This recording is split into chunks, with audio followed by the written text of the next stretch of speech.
જય સિયારામ। તો આજે આપણે એક એવી જૂની વાર્તા સાંભળવા જઈ રહ્યા છીએ જે ગુજરાતના ઇતિહાસના પાને ચમકી રહી છે। આ વાર્તા છે રાજા ભોજની, જેમનો ન્યાય આજે પણ લોકોના હૃદયમાં વસે છે। પણ આ વખતે વાર્તામાં એક રહસ્ય છે, એક મોટો ખજાનો અને એક એવું ટ્વિસ્ટ જે તમને ચોંકાવી દેશે। શું રાજા ભોજ એક ગરીબ ગામડિયાની મદદ કરી શકશે? શું ખજાનાનો રહસ્ય ખુલશે? તો ચાલો આ બધું જાણીએ વાર્તા। પ્રાચીન ગુજરાતના ધારનગરમાં રાજા ભોજનું શાસન હતું। તેમની રાજસભા ન્યાયનું મંદિર ગણાતી, જ્યાં ગરીબથી લઈને શ્રીમંત સુધી દરેકની વાત સાંભળવામાં આવતી। એક દિવસ રાજસભામાં શંકર નામનો ગામડિયો આવ્યો। તેના કપડા જૂના હતા અને હાથમાં એક તૂટેલું ફાટેલું ચિત્રું હતું, જેમાં કંઈક લખેલું હતું। શંકરે ધ્રુજતા રાજા ભોજને કહ્યું, મહારાજ, મારા દાદાએ મને આ ચિત્રું આપ્યું હતું અને તેમણે કહ્યું હતું કે આમાં એક ખજાનાનું રહસ્ય છે જે અમારા ગામની જમીનમાં દટાયેલું છે, પણ ગામના સરપંચ નારણભાઈએ મારી જમીન ઉપર કબજો કરી લીધો છે અને હવે તે ખજાનો શોધવાનો પ્રયાસ કરે છે।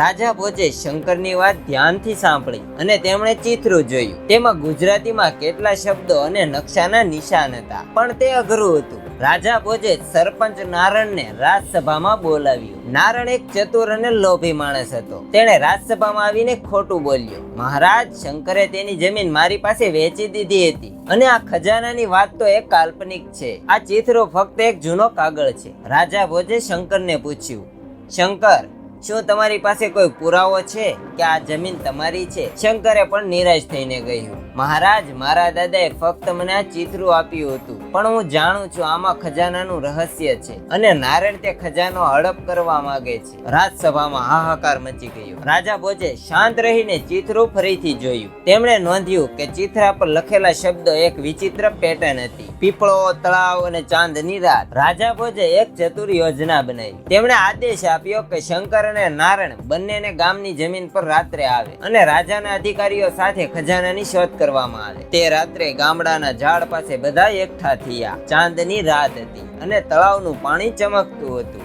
રાજા ભોજે ચિત્રા પરના નિશાનને અનુસરીને એક ચોક્કસ જગ્યાએ ખોદકામ કરાવ્યું। થોડી વારમાં એક નાનો એવો લાકડાનો ખજાનો મળી આવ્યો। બધા ચોંકી ગયા।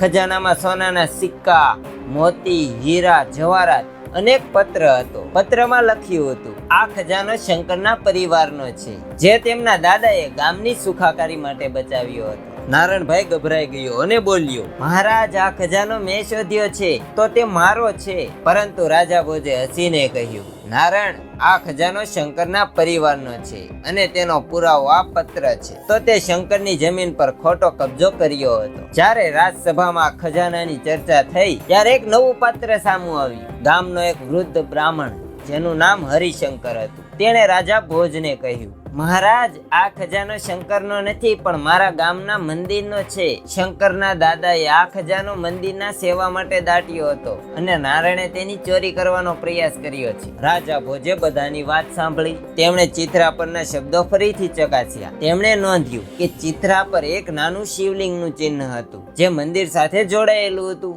રાજા ભોજે નક્કી કર્યું કે આ ખજાનો ગામના મંદિરના સેવા માટે વપરાશે અને શંકરને તેની જમીન પાછી આપવામાં આવશે અને નારણભાઈને તેના ખોટા કબજા અને લોભ માટે દંડ આપવામાં આવ્યો અને તેને ગામના મંદિરની સફાઈનું કામ સોંપાયું। તો આ વાર્તા આપણને શીખવે છે કે ન્યાય હંમેશા સત્યની બાજુમાં રહે છે। રાજા ભોજે પોતાની બુદ્ધિ, ન્યાયપ્રિયતા અને ચતુરાઈથી ખજાનાનું રહસ્ય ઉકેલ્યું અને ગામની સુખાકારીનું રક્ષણ કર્યું। તો મિત્રો, જો આ વાર્તા તમને ગમી હોય તો આ વિડીયોને લાઈક કરો, તમારા મિત્રો સાથે શેર કરો અને અમારી જૂની વાર્તા ચેનલને સબસ્ક્રાઇબ કરો। અને તમારે કોઈ બીજી વાર્તા સાંભળવી હોય તો કમેન્ટમાં તેનું નામ લખો। હાલો તો ફરી મળશું। જય સિયારામ।